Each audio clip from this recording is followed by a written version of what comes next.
Сайн байцгаана уу? Шинжлэх ухааны таны мэдхүү од мөндөр сувг үзэх сонсогчдоо сайн сайхны хүсэн мэдчилж байна. Сүүлчийн өдөр нэвтрүүлэг эхлэхэд бэлэн боллоо. Та бүхэн нэвтрүүлгээ YouTube-ийн од мөндөр сувг, NTV телевиз, од мөндөр радио 83.3 107 гэсэн хос толгойноор хүлээн авч үзэж сонсож байна. Нэвтрүүлгийн хамтран ажиллагчаар Монголын эмийн ууган үйлдвэр Monos Vitagriп дэмжиж ажиллаж байна. За мөн өдөр бүр шинүүрээтэй Түлээ шүү дэмжиж байна. За студид Инх бат Цэнгэл хоёр нар ажиллаж байна. Ямар олон байна вэ? Өдрийн мэнд Цэнгэлээ. Та ч угаасаа л хавдаг шүү дээ. За өнөөдрийн ярих сэдв маань миний хувьд маш тийм хэцүү сэдв байгаа. Яг тэр би энэ жүжигчнийг ер нь хар багасаа л үзэж өссөн. Юм бүгдээрээ л тэгсэн баг. Яг зарим нэг хүн дургу байдаг. Түүний царинаас болоод ч тэгдэг байж магадгүй. Гэхдээ түүний жүжиглэлт одоо тэр ажил одоо хөдөлмөртөө сэтгэлээ шингээж байгаа нь гэдэг юм уу тэр болгоны ингээд бүтээлүүдээс нь харагдаад идэг учраас би тэр хүнийг маш хүндэтгдэг байхгүй. Тэгээд дээрэс нь миний баг топ 5-д орох What Dreams May Come гэдэг кино байдаг. Мөрөөдөл юунд хүргэдэг вэ гэд энэ киноны гол дүрийг бүтээсэн. Энэ яадаг кино гэхээр би энэ дээр спойлтж. Эхнэр нь тамд очиждаг байхгүй. Тэгээд эхнэрээ аврахын тулд тэр өөрөө тамд өөрт үлдэхээс одоо буцахгүйгээр тийм аялалд гардаг ийм тухай кино байхгүй. Тэгээд би энэ киноноос хайр сэтгэл гэж юу юм бэ? Хүнийг хайрлах гэж юу юм бэ гэдгийг анх гэдэг юм уу олж мэдчихсэн гэх юм уу киноноос гэхэд. Тэгэд миний сэтгэлд маш хүрцэн учраас би энэ жүжигч нь үнэхээр тийм хайртай байдаг. За энэ хоёлаа Робин Уильямс гэж жүжигчний талаар ярих гэж байгаа. Хамгийн хайртай комедиан, за эсвэл хамгийн хайртай жүжигч нь хинбэ гэвэл олон хүн энэ хүнийг нэрлэх баг. За мөн ямар алдартны үхэл гинтийн тийм цочрон байсан бэ гэвэл мөн л энэ хүний үхлийг хэлнэ. Нэг л өглөөс ирсэн чинь Робин Уильямс амиа хорлцсон байна гэдэг мэдээ гарсан. Тэгээд сонсоод би итгэж чадаагүй байхгүй. Яагаад энэ олон түмний нүтэн дээр байнга л инээд төгөр бэлгэлж яадаг, өөрөө ч байнга инээж явж яадаг юм хүн шүү дээ. Яагаад амиа хорлож байгаа. Тэгээд тухайн үед янз бүрийн юмнууд гарч ирсэн л та таамаглалууд их депресстэй байсан, сэтгэл готролд орсон байсан. За тэгээд дээрэс нь тэр Африкийн ядуу хүмүүсийг бодоод үргэлж ингэж цовж ханалтдаг байсан ч гэх юм уу. Ийм ярианууд зөндөө гардаг байсан. За тэгвэл хоёлаа өнөөдрийнхөө дугаараар яг юу болсон талаар нь тавьсгийрүүлэх гэж оролдъё. За Робин Уильямс сэтгэлд хүрсэн олон сайхан дүрээр дэлхийн нийтийн хайр хүндлэлийг хүлээсэн. За асар хурдтай дээр хурц ухаантай, хошин шогийн мэдрэмжээрээ бүр гоц гойд нэгэгдсэн уран бүтээлч байсан. Харин сая хүнд инээ төр бэлгэлсэн түүнийг 2014 оны 8 дугаар сарын 11-ний өдөр гэрээсээ амиа хорлсон байдалтай болтлоо гэхэд хэн ч итгэж чадаагүй.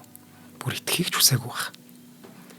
Нас барсныхын дараа хэд хоногт хэвлэл мэдээллийнхэн Робин Уильямсыг депресс, сэтгэл гутралаас болж амиа игүүдгсэн гэдэг ерөнхий мэдээлэл өгч байж.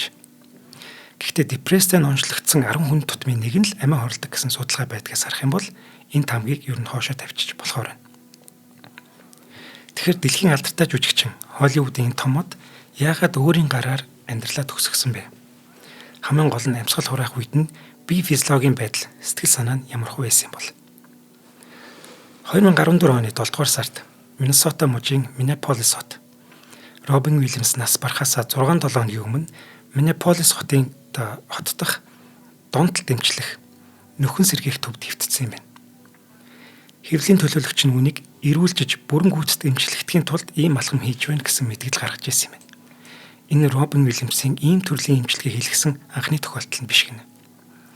Тэр согтууруулах ундаа эмийн хамаарлаас салж биеэ бүрэн гүйцэд цэвэрлэж авах гэсэн гэж хэдэн 10 жил зүдэрч ирсэн юм байна. 63 настай байсан Робин Уильямс карьерийнхаа хувьд салаа замын уулзуур дээр ирээд байсан гинэ энэ үед. Нэгэн цагт тайз, дэлгэц, stand-up comedy-гийн хаан гэгдэж байсан тэр аль дээр нь өмнөх шиг амжилт гаргахаа болоод нэлээд удсан байна. Дээр нь 2 X их нэртэй нийлээд $30 сая тэтгэмж төлөх үүрэг хүлээсэн өөрт нь маш их дарамт болж исэн байна. За хоёлаа жоох ухраад 1978 онд ч Лос Анжелес хот юм. Манай жүжигчин маань 27 настай Mork and Mindy нэртэй телевизийн цувралаар анхан олонний танил болж уран бүтээлчдийн хүрээнд ч алдар нэртэй хүмүүсийн анхаарлыг татсан баг. Энэхүү олон ангит киног 7 хоног бүр 60 сая гаруй Америкчууд цэнгэр дэлгэцээхээ өмнө шимтэн үздэг байсан гэдэг. За энэ үеийн 60 сая гэдэг бол бараг 30-40% баг шүү. Тиймдээч Робин Уильямс цуврал гарч ирснээс хэдхэн хоногийн дараа ёстол нэг шөнийн дотор од болон мандсан гэхэд хэтрүүлэг болохгүй. Зураг авалтын үеэр кино зохиолоо үг өсөхгүй дагдаг, зөвхөн цээжилсэн үгээ хэлж, найруулагчийн зааврыг үг дугуй дагдаг ихэнх жүжигчдээс ялгаатай нь тэрээр тухайн нөхцөл байдал, үйл явдлын эргэлтэд тааруулаад өөрөө шуутхан газар дээр нь хэлэх үгээ зохиогоод явцдаг. Импровайз хийдэг ийм мундаг жүжигчин байж. Энэ нь түүний инээдмийн агуу жүжигчээс гадна хувьдаа гайхалтай зохиолч, цээжний цэц, сэтгэн бодох чадвар нь онцгой хурдан, гоц ухаантай байсныг нь илтгэж байгаа юм. Ийм өвөрмөц содон авьяас нь Робин Уильямсыг өөр хинтэй ч адилгүй комедиан болгон ялгаж өгсөн байдаг. Тэр огт айхыг мэддэггүй уран бүтээлч байсан гэнэ. Өөрийгөө бусдын нүдэнд ямар харагдах бол, ингэж хэлбэл ямар сонсогдох бол, олон нийт юу гэж бодох бол гэх мэтийн айц төгшөр түүнд ер нь төрж байгаагүй гэдэг. Тийм болоод л тэр ердийн нэг хошин шогийн жүжигчин биш, харин инээдмийг жинхэнэ урлаг болгосон сод ухаантан гэгдэх болсон юм байна. Робин Уильямс өргөн дэлгэцсэн кино жүжигчний карьераа 1980 онд эхэлсэн юм байна. 1987 оны Өглөөний мэд Вьетнам киногоор алтан бөмбөрцөг хүртэж Оскарт нэр дэвшиж чадсан. Харин 1989 онд талигч найрагчны нийгэмлэг Dead Poets Society гэвэл манай киноос нөхчнөр сайн мэдэх байх. За 1993 оны Хатагтай Doubtfire, 95 оны Jumanji гэх зэрэг олон ч бүтээл нь дэлхийн нийтийн хайртай кино болсон. 1997 онд гарсан Ухаанд Will Hunting, Good Will Hunting гэдэг киног ярьж байна. Энэ кинод бүтээсэн дүрээрээ тэрээр туслах дүрийн шилдэг жүжигчнийг Оскарыг хүртэж чадсан баг. Юугаарч зогсоогүй бүр алтан бөмбөрцөгийн тэр хэд хэдэн том шагналыг давхар хүртэж байгаа. Тоо баримт тудлаа хэлэхгүй.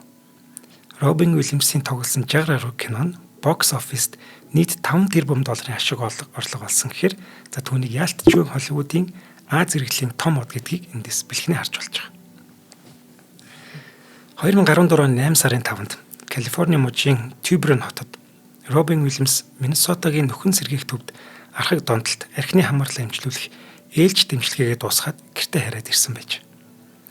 Настан туршид дагсан арх эмийн донтолтоос гадна архимагт насны ирчүүд түгээмэл тулгардаг эрүүл мэндийн олон асуудал түүнийг зовоох болоод утсан гэнэ. Задлан шинжилгээнийхээ дүгнэлтээс харахад Робин Уильямс нас барах үедээ финастероид Рапафло гэдэг хоёр юм ууж ирсэн юм байна. Эдгээр нь түрүү булчирхай томорс үед уудаг юм гэнэ. Түрүү булчирхай өвчл нь олон талаараа маш зовёртой. Тийм шаналгаатай тийм өвчин юм байна. Ялангуяа шөнө олон удаа босч бицс хэрэг гардаг. За ингээд иммунисаа болоод нойр гүйдэл, ядаргаа, сэтгэлийн хямрал гэд олон юм сүрэг үр дагавар үзүүлдэг ийм өвчин юм байна л да. Робин Уильямсийн задлан шинжилгээгээр өөр нэг ноцтой зүйл илэрсэн түүний зүрхний өвчин гэнэ. Ердийн хүний зүрх дунджаар 330 г байдаг бол түүний зүрх 530 г жинтэй байсан. Бараг нэг дахин том байсан гэсэн үг. Энэ нь зүрхнийх нь булчин томорсон байсантай нь холбоотой. Харин зүрхний булчин яагаад томордог вэ гэвэл зүрх ямар нэг архагшсан, үжигэрсэн өвчнөтэйгөө тэмцэхийн тулд өөрөө өөртөө илүү ачаалал өгдөг гэж хар ухаанаар ойлгож болохоор. Тэгээ бид нэр булчингаа хөгжүүлэл хэвэл томордог шүү дээ, тэрнтэй яг адилхан байна. Робин Уильямс маань нас барахаасаа 5 жилийн өмнө буюу 57 настайдаа stand-up comedy-гоор аялан тоглолт хийж гинэ. Түүнээс өмнөх 6 жилдэн тэр нэг ч удаа аялан тоглолтоор замд гараагүй байж. Тиймээс өмнөх шигээ хурдтай сэтгэдэг нь хിവэрэ урдыг шигээ амжилт бүтээлэхээ оргилд байгаа гэдгээ нотлон харуулах нь түүнд маш чухал байж.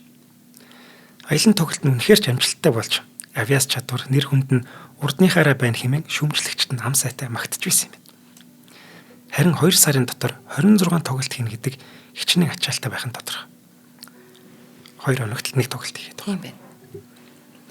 Аялан тоглолтынхаа сүүл хагасаар Флорида тоглож эхлээд удаагүй байхад Робин Уильямс цээж хүндрэх, амьсгаа давчдах зэрэг зөвөр хилээд биеийн тавгуурах болсон гэнэ. Задлан шинжилгээний дүгнэлт бичснээр түүний цээжин дээр 9 инч буюу 22 см урттай босоо хойдол байсан юм. Энэ нь зүрхний гол судсанд битүүрч ахвалхандаа тэлэгч суулгуулсантай нь холбоотой юм. Өмнө зүрх нь өвдөд хаалгаанд орж исэн байх нь. Тийм байна. Тэлэгч гэдэг ч одоо нөгөө судсын хүчээр ингээд ер нь памп нэг юм. Одоо тийм л болов. За. За Робин Уильямс дээрх аялан тоглолтынхоо дараахан 2019 оны 3 дугаар сард зүрхний мэс заслалт орсон юм байна. Харин 6 сарын дараа буцаад аялан тоглолтод гарсан. Зүрхний хэмжээ том хэвээрээ байсан ч энэхүү мэс заслын дараа өнөх олон таагүй зовөр нь харин алга болсон. Тэгэхээр түүнийг амиа игүүтгэхэд хүргэсэн биеийн элдв шаналгаа зовөр өвч эмгэгээс нь зүрхнийх нь энэ өвчнийг хасчих болно гэсэн үг. 2014 оны 8 дугаар сарын 9-нд Калифорнийн Fairfax хот Робин Уильямс амьсгал хураахаас 2 ч хүрэхгүй хоногийн өмнө 3 дахь эхнэр Сьюзентайгаа нэгэн арт галерейд болсон үзэсгэлэнгийн нээлтэнд оролцсон гэнэ. Энэ нь түүний олон нийтийн газар үзэгдсэн сүүлчийн тохиолдол юм байна. Энэ үеэр авахсан зургууд нь хамгийн сүүлийн гэрэл зургууд нь болсон гэсэн үг. Тэр өдөр Робин маань таарлцсан үг сольсон Робинтой таарлцсан үг сольсон хүмүүс түүнийг их л тайван дүлгөн ердийнхөөр ааш цан сайтай яриа хөрөөтэй байсан гэж дараа нь ярьдаг. Гэвч уг үзэсгэлэнгийн нээлт дууснаас ердөө 42 цагийн дараа ихэд л тэрээр амиа орлсон. Задлангаар түүний биеэс өөр нэгэн эмийн бодис олцсон нь зан ашиг нь хянах метазепин гэдэг юм байж. Энэ нэмийг голдуу архаг депресстэй хүмүүст бичиж өгдөг юм байна. Энэ нь Робин Уильямс маш олон жил сэтгэл готрал депрессээр шаналсныг нь илтгэж байгаа. Дотны найз нөхдөйхэнд дурсан ярьснаар түүний уран бүтээлийн амьдрал яг л үргэлжийн тогонд залгацчихсан юм шиг ачаалтай байсан гэж ярьдаг. Төрөлхийн хурдтай сэтгэдэг чадвар нь ч гэсэн мөнх тарих толгойг нь амраахгүй зовоодог байсан. За тиймдээч Робин Уильямс уран бүтээлээс холдож хөндөрсөн үедээ тун нухацтай үг дуу цөөтэй нэгэн болон хувирдаг байсан. Ялангуяа гүн хямарч депрессд ядарсан үедээ хинтээж дуурдаг байсан. Робин Уильямсны сэтгэл готрол бүр багаас нь эхэлсэн юм байна. Тэр хожмоо өөрийнхөө сэтгэл зүйчд бага насаад дурсан ярьсан юм байна. Хатуу чанга харагдах ёстой болохоос бусдын өдөөс үг сүрж болохгүй цаг байсан гэдэг. Багт нь хүнд хэцүү юм уу? Гинтийн эмгэнэлтэй зүйл огт тохиолдоогүй гэнэ. За тийм боловч томчуудын анхаарлыг татах гэсэн, за өөрийгөө ойлгуулах гэсэн хүсэл нь, за адгуу зан нь түүнийг ганцаардл орхигдож хаягдсан мэдрэмж рүү хөтлсөн бололтой гэж таамагладаг. 20 дахь наснда Лос Анжелест амьдарч эхлэх үедээ л Робин Уильямс аль хэдийн сэтгэл гутралаа шаналж, за үе үе өөрийгөө бусдаасаа тусгаарладаг ийм зантай болцсон байсан юм. Үүнийг нь арх согтууруулах ундааны хамаарал, за мансууруулах бодисын хэрэглээ бүр дордуулсан. Өдрийн цагаар тэр телевизийн шоунд тоглолцоход өдөш оройн цагаар хэмжээгээ хэтэртэл уудаг. За тэгээд бас мансуурна. Ялангуяа ойр дотн явсан Saturday Night Live гэдэг нэвтрүүлгийн найз нөхд нь арх дарсаа кокаинтай хольж хэргэлдгээр идэм зартай юм. Робин ч гэсэн үнээс дутж байгаагүй. Хизээний өөртөө итгэлгүй, за бусдад ойлгохдохгүй байх вэ гэсэн айцтай өссөн залуу. За энэ бүхэн залууд энэ бүхэн өөрийгөө аварч байгаа мэт та санагдаж байсан. Гэтэл ямар ч хорт бодисын нөлөө хэсгэн зуурал үргэлжилдэг болохоор зөвхөн өмнө нь авсан мэдрэмжээ дахин мэдрэхин тулд арх хар тамхи зэрэгт маш хурдан донтдог юм байна. Тэгээ энэ дээр нэг юм нэмжлэхэд сэтгэл гутралаа засахын тулд арх утга. За яг допамин жоохон нэмэгдээд гинт дэшээ ингээ өсдөг баг. Тэр чинь багаар явах хэрэгтэй юм чинь гинт дэшээ өсчдөг баг. Тэгээд маргааш нь тэр нь гарахтаа чиний сэтгэл готрол энд байсан бол энд байсан юм чинь бүр доор очно гэсэн. Ингээд дэшээ яхахын тулд дахиад нөгөө арга хэрэгэлдэг. Ингээл хөвтлөлийн тойрогт орж байгаа юм да. Яг тийм. За харин Робин Уильямс маань 1983 онд гинтгэл хоорт муу зуршлуудаа хайж ирүүлчихээр хатуу шийдсэн. Энэ нь хүү Зактай шууд холбоотой. Өөрийнх нь хэлснээр тэрээр нэлх хүүхдийнхээ дээрээс бөөлждөг аав болохыг би хүсээгүй гэж хэлсэн байдаг.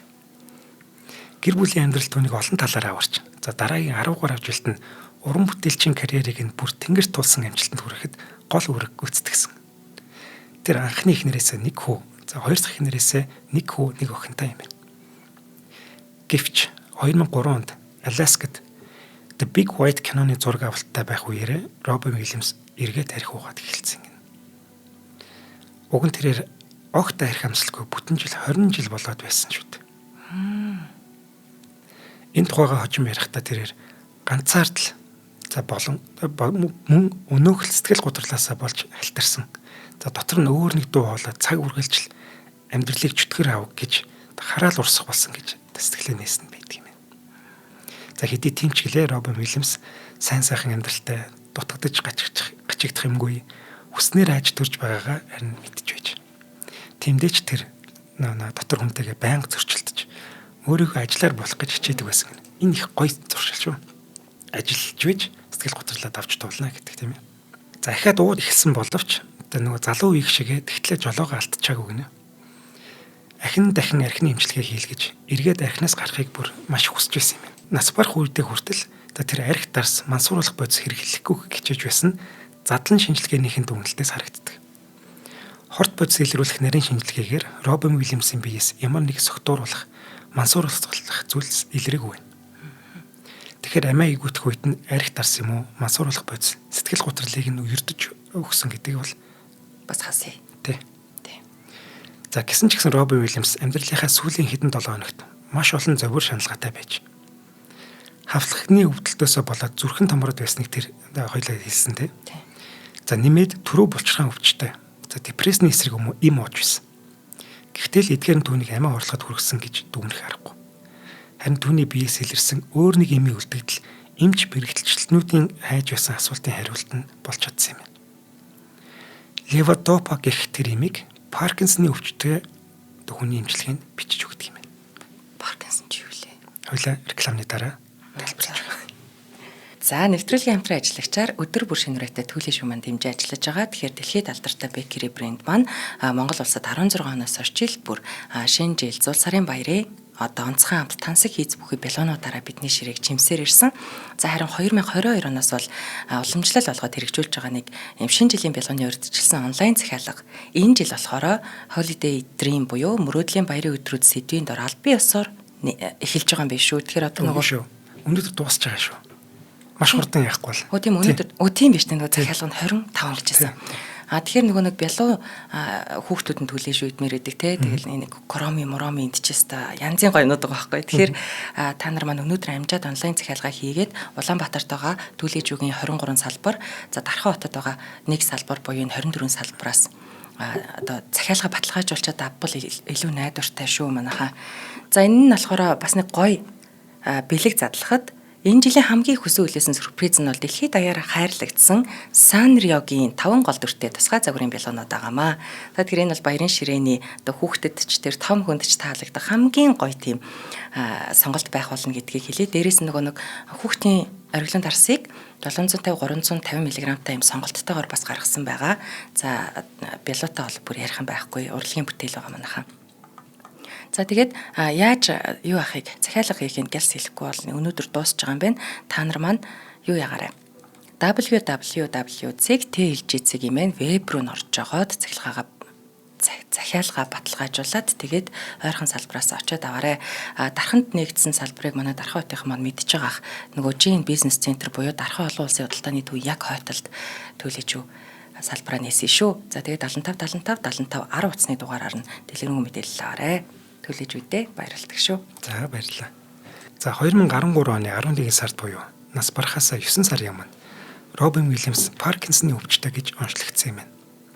За олны дунд өнгөн дээрээ тэр өмөрх шигээ бие явж байсан ч цаана бие сэтгэлийн олон гинтийн өөрчлөлтөд тэмцээд их шаналж байсан юм байна. За Паркинсны өвчин буюу Паркинсны хам шинж нь төв мэдрэлийн системд нөлөөлж хүний хөдөлгөөний хяналтыг алдагдуулдаг өвчин. За тиймээс ярианы хэлэнд салгалдаг өвчин гэж хэлдэг. Майкл J. Fox гэдэг 94 буцсны гол дүрийн залуу шүү дээ. За тэр маань Паркинсны өвчтэй. Тэр яадаг гэхээр ерөөсө булчингаа хянж чадах болчдөг. Тэгээ гар нь байнгын салгалтай юм шиг юм байгаад байдаг байхгүй. Тэгээ алхаж гიშгэд ч маш хүнд ер нь булчингаа за баг зэрэг хянана. Гэхдээ маш хэцүү. Гар нь байнгын хөдөлгөөнтэй. Толгоон ч гэсэн тийм. Сэлэнжүү адилхан уу? Би мэдэхгүй байна. Бас тийм булчин сэлэнд энэ хөөрэж байдаг. Шууд нэг нүдэнд ингэ яачдаг. За энэ өвчнийг энгийнээр тайлбарлах юм бол мэдрэлийн иддэх допамины үйлдвэрлэл огцон буурснаар за хүн булчингийн хөдөлгөөн тэнцвэр зүг чингийн баримжаагаа алдна гэсэн үг юм. Робин Уильямсын нас барахаас өмнө ууж байсан леводопа гэх эмүүд нь допаминыг хэсэг зур орлох үйлчлэгийг үзүүлдэг. За өвчт шинж тэмдгийг л дардаг. Ердөө юм Ингэх төдийд л үйлчлэгээ үзүүлдэг юм байна. За одоогоор Паркинсны өвчин бүрэн гүйцэд эмчлэгдэх боломжгүй гэсэн өвчний тоонд та багтсан хэвээрээ байгаа юм байна. Манай Майкл J. Fox чинь юм сантай. Тэгээд тэрүүгээрээ дамжуулаад гэр өвчтэй хүмүүст ингэж тус болдог. Тэгээд бас судалгаанд бас мөнгө өндөр олж өгдөг байхгүй юу? Энэ өвчний эмчлэхэд. За эдгэшгүй өвчтэй болсноо мэдсэн Робин Уильямст хоёр л зам байсан. Нэг бол сайн анд жүжигчин Майкл J. Fox шигээ Паркинсонтай болсноо нийтэд ил тод зарлаад олонний нүдэн дээр өвчнөтэйгөө тэмцэх. За эсвэл оншоо хавд дарж за бие өөртөө захирагдахгүй болох хүртэл урдын адил ажил амьдралаа үргэлжлүүлэх. Харин Робин Уильямс маань хоёр дахь замыг сонгоод за өмнөхөөсөө ч илүү олон уран бүтээлд гар бие оролцохоор шийдсэн гэнэ. 2014 оны 4-р сард 20-р зуун Fox студийн хатагта Doubtfire-ийн 2-р анги хийхээр ярилцж эхэлсэн. Мэдээж Робин Уильямс гол дүртэн тоглож маш их ашиг орлого олно гэж хүмүүс тооцож ирсэн. Паркинсны өвчтэй гэж онцлогдсноос хойш тэр энэ мэд хэд хэдэн төсөл ярьж эхэлснээс гадна 4 кинод гол дүр бүтээгээд байсан. Тухайн үед түүнтэй хамт ажилласан хүмүүс түүнийг цаг үргэлж хэвийн ааш зантай яг л өмнөх шигэ байсан гэж дараа нь дурссан байдаг. Харин зан ааш нь баг багаар өөрчлөгдөж байгааг зөвхөн орон гэрээр нь орж гардаг хүмүүс за мөн хамт амьдарч байсных ганц ихнэр нь л анзаарч ирсэн гэнэ. За 2014 оны 8 дугаар сарын 10-нд Робин Уильямс амиа игүүт хийхээ урд өдөр Калифорни Тиберн хотын Paradise Cay дүүрэг гэртээ эхнэр Сьюзентайгаа хамт байж исэн. Тэгснэ олон жил цуглуулсан үнэтэй бугуун цагны цуглуулга гинтгэл гаргаж ирээд өрөөсөө амьсанд бүгдийг хийгээд эхэлсэн.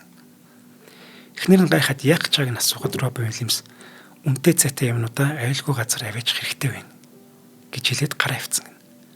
За амьсанд хийсэн нөгөө цагнуудаа тэрсээр за машина бариад гэрээсээ холгүй амьдардаг нэг найзандаа авчиж өгсөн. Энэ нь Робин Уильямс амиа орлохоос өмнө паранои буюу хий хоосон айдас төвшөрт автах эмгэгтэй байсныг нотолж байгаа. 2014 оны 8 дугаар сарын 10-ны ням гарагийн оройн 10 цагт Робин Уильямс дээрх ачин жигтэй үйлдэл хийснийхээ дараа гэртээ эргээд ирж гэнэ. Эхнэр Сьюзен мэдээж маш их гайхсан. Яагаад гинтдээ юу болоод байна? Өмнө нь ийм явдал гаргаж байгаагүй шүү дээ. Гэтэл нөө эргээд ирсэнд нь тайвшраад за юу нүтэйгээд ороодсож ирсэн байна. Гэтэ манай хоёр юу байсан? Тусдаа өрөнд унтдаг байсан гинэ. Яагаад гэвэл Робин Уильямс чинь дөрөв булчирхай өвчтэй. Тэ шүн болгон маш олон тоогоор босч бийцдэг. Энэ нь эхнэрийн сэрээч шүү дээ, тийм болохоор тусдаа өрөнд унтж ирсэн. За ингээд өрөөнд орж ирээд iPad аваад сайхан амраарай гэж эхнэртэй хэлчихэд тэгэд өрөөлөг орсон юм байна. Энэ нь бол оройн 10 цаг 30 минутын орчим юм гинэ. Энэ бол энэ алдарч жүжигчний амьд харагдсан сүүлчийн тохиолдол юм байна. Түүний өрөөнд орсноос хойш юу хийсэн, юу бодож хэрэгцүүлж байсныг одоо хэн ч мэдэх аргагүй. Харин эмчнэрийн дүгнэлтээр тэрээр 10-ны оройн 11 цагаас 11-ний өглөөний 11 цагийн хооронд угаалгын өрөөндөө зүүн гарынхаа бугуун хаваар хид хідэн газар тонгоргоор зүсэж судсан ханах гэж оролцсон байна гэж та харсан баг. Дүгнсэн баг.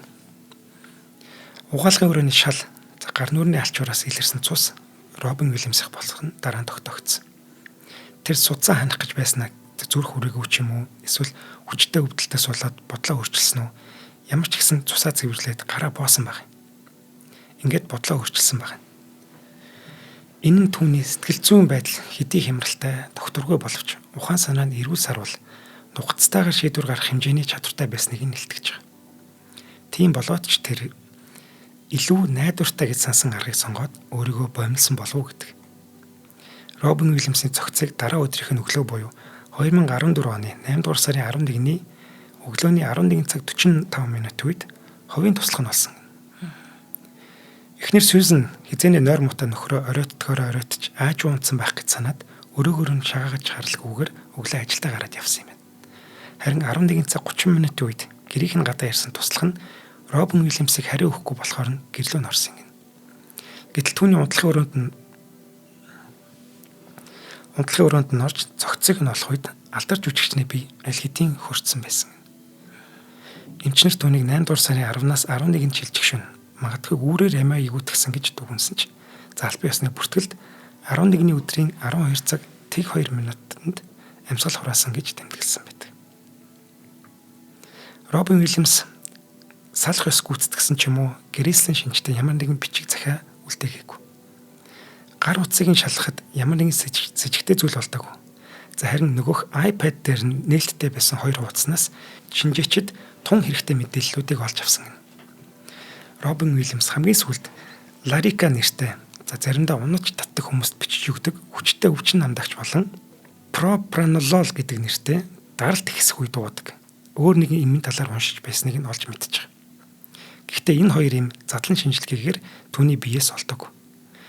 Гэртэн ч эдгээр юмнууд байгаагүй. Тэгэхээр тэр яад энэ хоёр юмын талаарх мэдээллийг интернетээс хэрэг болгон хайж уншиж судалсныг одоо хоёлаа доор сэрүүлнэ. Ивент итгэжээд хэлцүүл. Бас үгүйч байх тухай им угаачвал байж ах тухай бодож исэн юм бах та. За нэвтрүүлгийн хамтран ажиллагчаар Монголын эмийн ууган үйлдвэр Монс дэмж ажиллаж байна. За тэгэхээр Монс хүнс эмийн үйлдвэр маань чацаргантай Vitagrip-ийг та бүхэндээ санал болгож байна. Дархлааг дэмжиж ханаа тамунаас урьдчилан сэргийлэх, С витамины дутагдал, бие махбодыг тамиржуулах, хордлого тайлах үйлчилгээг танд үзүүлнэ. За олон зууны дамжсан уламжлалт чацарган жимсний эмчилгээг орчин үеийн технологитой хослуулан танд зориулж байгаамаа. Тэгэхээр одоо хөнгөн шуугтнаа ч юм уу эвгүй болох, хоолой хүндөрлөх, жоохон бие харцаах те яг нэг тийм айхтар вирус биш нэг юм тавгүй үед байдаг. Тэр үед та одоо Vitagrip-ийг хэрэглүүлэх оновчтой байдаг.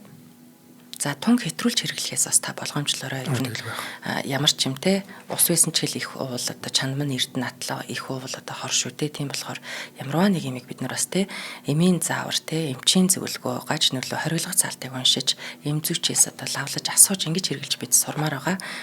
За тэгээ бүх эмийн сангуудаар худалдаалагдж байгаа. За айхтар тийм хүчтэй тунтай юм хэрэглэхээс өмнө бид бас ямарваа нэг юмыг нөгөө юм хөнгөн байдлаар аргалах гэж тэрийг жоохон зуршил болгох юм бол одоо уг нь их зүгээр юм байгаа юм. Би ч нөгөө антибиотик уудаг юм шүү дээ. Би ч гэсэн хойлоо тийм би. Тэгсэн чинь юм гараад. Тэгээ би тэрэндээ зөвлөд антибиотик уухгүй юу? Тэгсэн чинь маш сайн үйлчлээ. Тийш дээ нэрээ тий. Тийм тэр чинь 7 хоног уух хэрэгтэй гэсэн чинь баг нэг уусан чинь зүгээр болчихлоо. Яг тэгдэг байхгүй. Би антибиотик уухаар бүр нэг тийм ёстой сэргийш шиг сэп явчихсан тий. Айгу нөгөө нэг хэрглэж үзег өмчтэй гэж нөлөөлт юм бэл. Тийм бэл. За баярлалаа зэнглээ. За баярлалаа. За дээрх нотлох баримтуудыг харахад л за Робин Уильямс дээр дурдсан өнөөх төрөв булчирхай өрөвсөл, сэтгэл готрол, зүрхний өвчлөл, Паркинсны хам жинж зэргээс гадна өөр өвчнөр шаналж байсанд батлагдчих. За хэдийнэ онцлогдож эмчлүүлж байсан эмийг өгөөдөөс нь өөр зүйл түүнийг зовоогоод байгааг тэр өөрөөч мэдэрч мэдэж байсан болохоор ингэж аргаа барьсан байж болох юм гэдэг. Эмч мэрэгчлэтнүүд үнэхээр л Робин Уильямсыг амиа игүүтгснээс бүтэн 2 сарын дараа түүнийг огт онцлогдоогүй өөр нэг ноцтой өвчнөр шаналж байсныг за тэр тухай хинч мэдээгүй байсныг нь олж тогтоосон. Задлан шинжилгээнийхэн дараа Робин Уильямсны тархины эдээс дээж аваад мэдрэлийн эмгэг судлаачдаар шинжилүүлэхээр явуулсан гэнэ. Гэтэл тэрхүү нарийн шинжилгээгээр манай жүжигчин маань LBD буюу Lewy Body Dementia гэдэг нэг төрлийн дэмэрл тэнэглэлийн эмгэг илэрсэн гэнэ. Энэ өвчин нь тархины эд мэдрэлийн эсэд хэвийн бус уургийн бөгнөрлө үүсгээд хүний сэтгэн бодох чадвар за хөдөлгөөн ааш аршин зэрэгт нөлөөлдөг тархи мэдрэлийн эмгэг юм байна. Энэ LBD гэдэг нь. За голдуу Паркинсны өвчнөх шиг шинж тэмдэгтэй байдаг тул өг өвчнийг Паркинсонтай андуурдаг. За бүр буруу оншилдог. Тэгээд таараагүй эмчилгээ хийж хүндрүүлдэг. За эсвэл бүр оншилж чадахгүй байх нь түгээмэл байдаг юм. Dementia буюу тэнэглэл өвчин нь хүний танин мэдхүй болон ой тогтоолт сэтгцэн үйл ажиллагааг аажмаар дороотуулдаг маш хүнд төрлийн өвчин юм. Ялангуяа тархинд хэвийн бус уургийн бөгнөрлөөс үүдэлтэй LBD нь онцлоход хэцүү учраас архигшид хүндрэх нь илбэг байдаг гинэ. Тархинаас нь энэ өвчний уул мөр илэрсэн явдал нь Робин Уильямсын золгүй үхэл амиа хорлох сэтэл шалтгааныг бүр тэр чигт нь өөрчилж орхисон байна. Эмчнэрч тэр ойр дотны хүмүүс нь ч тэр түүнийг сэтгэл гутралаас болж л амиа игүүтгсэн гэж үзэж байсан шүү дээ. Гэтэл түүний сэтгэл гутралыг дордуулсан, амьдрах хүслийг нь унтраасан гэх өнөөх олон өвчний зөвөрөнч LBD өвчнийх нь шинж тэмдэг байсан байх магадaltaй гинэ. Шүн хэд дахин босч бие засдаг байсан төрөв булчирхайн өрөвслийг гэхээсээ нөгөө тэнэгрэл өвчнийхэн шинж тэмдэг байсан. Хий хоосон зүйл хямарч ор байхгүй зүйлээс айж түгших, нойр хулчин унтаж чадахгүй байх. Өнөх бугуун цагны цуглуулгын оймсонтой хийгээд нуух гэх мэтэр илэрсэн гинтийн хачин чихтэй үйлслүүд нь чалаагүй Dementia өвчнийх нь шинж тэмдгүүд болж таарсан. За гэхдээ энэ бүхнээс илүү хамгийн аимшигтай нь эргэлзээ төөрөгдөл айдас байсан болов уу? За Робин Уильямс ямар өвчин тусснаа огт мэдээгүй байна. Паркинсон өвчнөх гэдэг одоо тэр өвчнөхөө шинж тэмдгийг дарах гэдэг эмнүүд уугаад байдаг. За дээрээс нь бас депрессний эмнүүд ууж байсан. Гэтэл аль аль нь түнд тусгуулаагүй байна. Өдөр ирэх тутам оюун санааныхаа хүчийг сэтгэн бодох чадвараа алдаж байгаагаа тэр мэдчихсэн байна. За магадгүй олон сараар нойргууд нь шаналж байгаад эцэстээ хий зүйл харж эхэлсэн ч байж болох юм. Тэгээд л өөрийн амь амьдралыг гэхээсээ илүү эрүүл сарвал ухаанаа гээсэн хүнд хэцүү өдрүүдэд өвдөлт шаналлаа эцлэх гэж өөртөө инхүү дүүжлүүр бэлдсэн болов уу гэдэг. LBD-ийн ижил төрлийн бусад эмгэгтэйг нь харьцуулахад маш бага судлагдсан. За хамгийн буруу онцлогддог өвчин гэнэ. Гэхдээ тэнгэрэл зөнөгрөлийн өвчин эмгэг дундаа Альцгеймерийн дараа орох хамгийн түгээмэл 2 дахь өвчин юм байна. Хамгийн сүүлийн судалгаагаар LBD өвчтөд нийт 7 сая гаруй хүн дэлхийн хэмжээнд онцлогдсон байдаг юм. За Робин Уильямсийн цогцыг чандралж нас барснаас нь 10 хоногийн дараа чанарыг нь Сан Францискогийн буланд цацсан юм байна. Тэр амиа игүүтгэхээс 8 жилийн өмнө буюу 2006 онд нэгэн ярилцлаган дээрээ аав ээж хоёроо хоёулангийн эцсийн замд нүдэж өнчөж хоцорсон тухайгаа ярьж байгаад үхлийн талаарх бодлоо хэлсэн гэн. Түүний үгээс ишлвэл намайг үхэхээр булшин дээр нь бүжиглээрээ. Юу ч яах вэ? Ууж байгаа юм эргэн тойрных нь ургамал цэцгийг услаарай. Харин намайг яагаад ч ахин хөвлж эргээд амьлуулах гэж оролдоод хэрэггүй. Хичнээн сайн хөвлбөр байгаад над шиг ялцж чадахгүй гэж хэлсэн юм. За түүний хэлсэн өөр нэг үг нь амьдралын хамгийн аимшигтай зүйл бол ганцаараа үлдэж хоцрох биш. Харин өөрийг чинь ганцаардуулдаг хүмүүсийн дунд амьдрах юм. Хүн бүр дор бүрнээ өөр хэний ч мэдэхгүй зүйлтэй өдөр бүр тэмцэж тултаж байгаа. Тиймээс уулзаж учрах хүн болгондоо цаг үргэлж хүнлэг сэтгэлээр хандаж байгаарай гэж хэлсэн байдаг юм. Энэ түүний бараг л гэрээсэл нь болж тээ. Тийм байна. Нэг What Dreams May Come гэдээ ярьсан шүү дээ. Робин Уильямс дандаа л энэдмийн хүмүүсийг хөгжүүлсэн тийм дөрөв тоглож ирсэн. За 2 дүрийг онцлох юм бол 3 дүр юм байна да. Тэр What Dreams May Come, The Good Will Hunting, тэгээд бас August Rush гэдэг кино байдаг байхгүй юу? Амар гоё тийм. August Rush тэр бүр яг зэрэг талын дүрийг бүтээж байгаа шүү дээ. Тэр бол үнэхээр тэр хүний жүжигчний чадварыг харуулсан тийм кино. Бид нэр ингээд энэдмийн жүжигчин тийм дүр тоглож чадчихна гэж бодохоор үнэхээр гоё байсан байхгүй. Ийм л мундаг хүн маань ийм өвчнөр дэж шаналлаар гэж орох хэрэгсэн байна та. Үнэхээр амар орлсон байна тийм үү? За ер нь сонсоход айгүй хүнд байлаа. Инх батт маань бас нөгөө юм хайртай жүжигчин болохоор бүр бас хэцүү ах шиг байлаа. Тэгэд нөгөө сүүлчийн өдөр нэвтрүүлэг надад анханасаа ингэж санагддаг л да. Нөгөө хүний нас орсон сүүлчийн мөчүүдийг задлаад яриад байгаа юм шиг боловч бидэнд бас урт удаан эсвэл чанартай аз жаргалтай амьдрах аргыг багч гэсэн зааж өгдөг юм нэвтрүүлэг болохоор ер нь бас тэр эмийн хэрэглээг харж байгаа бах. Тэгэд яаж бүх юм амьдралд нь бүх юм гэрэлгээгээ нэр хүнд байсан ч гэсэн тэр хүний тэр дотоод тэр ганцаардл ямар хүчтэй байдгийг бас харуулж чинь тий. За баярлалаа. За шинжлэх ухаан таны мэдхүү од мөндөр суваг үзэх сонсогчдоо сүүлчийн өдрийн нэвтрүүлгийн өргөлөө та бүхэн нэвтрүүлгийг YouTube-ийн од мөндөр суваг НТV телевиз од мөндөр радио 83.3 107 гэсэн хос телефоноор хүлээгч сонслоо. Нэвтрүүлгийн хамтран ажиллагчаар Монголын эмийн ууган үйлдвэр Монс Витагрип зам өдөр бүр шинэ ураатай төлөө шүү маань тэмж ажиллалаа. Студид инх бат цэнгэл баяр нар байлаа. Баярлалаа. Баярлалаа цэглээ.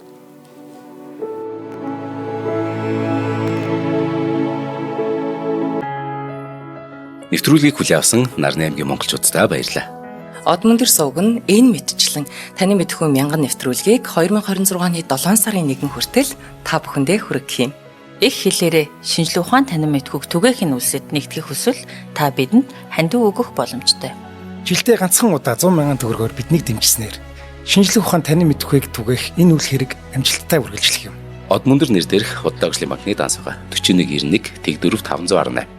Та 100,000 төгрөгөөр шилжүүлэхдээ гүйлгээний утга дээр нь өөрийн нэр болон утасны дугаараа заавал бичээрэй. 100,000 төгрөг хандилснаар од мөндөр сүгийн алтан гишүүн болох юм а.